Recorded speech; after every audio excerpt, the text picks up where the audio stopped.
Assalamualaikum everyone. This is Isha Jahan Meme with you guys. Thank you so much for joining me and welcome to my channel Learn and Achieve. তো আজকে আমরা EM Forster সম্পর্কে কিছু জানবো তথ্য। এগুলো খুবই গুরুত্বপূর্ণ। তোমাদের বোর্ড কোয়েশ্চেনে ইন্ট্রোডাকশনে এগুলো ব্যবহার করতে পারবে যাতে তোমাদের ভালো মার্কস আসে। তো চলো শুরু করা যাক।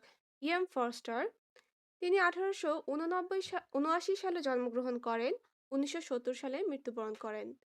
ইএম ফস্টার ছিলেন একজন প্রধান ইংরেজ ঔপন্যাসিক ও প্রবন্ধকার, যিনি সামাজিক পর্যবেক্ষণ এবং মানব সম্পর্কের বিশ্লেষণের জন্য প্রসিদ্ধ।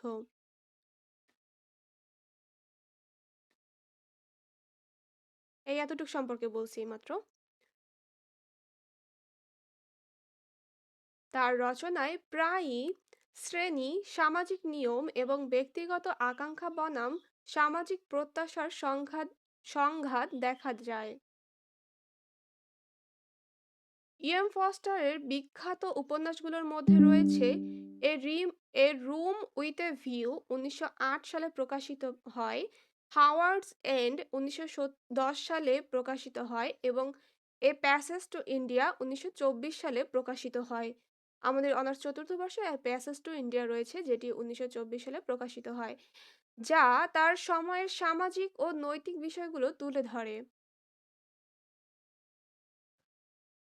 ইএম ফস্টার ব্যঙ্গ, সূক্ষ্ম চরিত্র চিত্র এবং বিস্তারিত পরিবেশের মাধ্যমে চরিত্রের অন্তর্নিহিত জীবন ও দ্বন্দ্ব প্রকাশ করেছেন।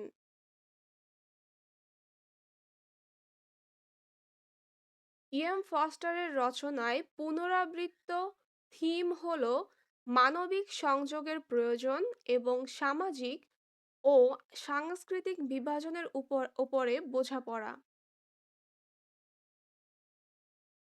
ইএম ফস্টার প্রবন্ধ ও সমালোচনা লিখেও বিংশ শতকে সাহিত্য ও সাংস্কৃতিক আলোচনায় গুরুত্বপূর্ণ অবদান রেখেছেন। ইএম ফস্টার ইংরেজি সাহিত্যে আজও গুরুত্বপূর্ণ স্থান অধিকার করেছেন সমাজ, নৈতিকতা এবং মানব প্রকৃতির গভীর অন্তর্দৃষ্টির জন্য। ধন্যবাদ সবাইকে। দাঁড়া এক মিনিট, এখানে আর কোনো লাইন আছে কিনা। না, নাই।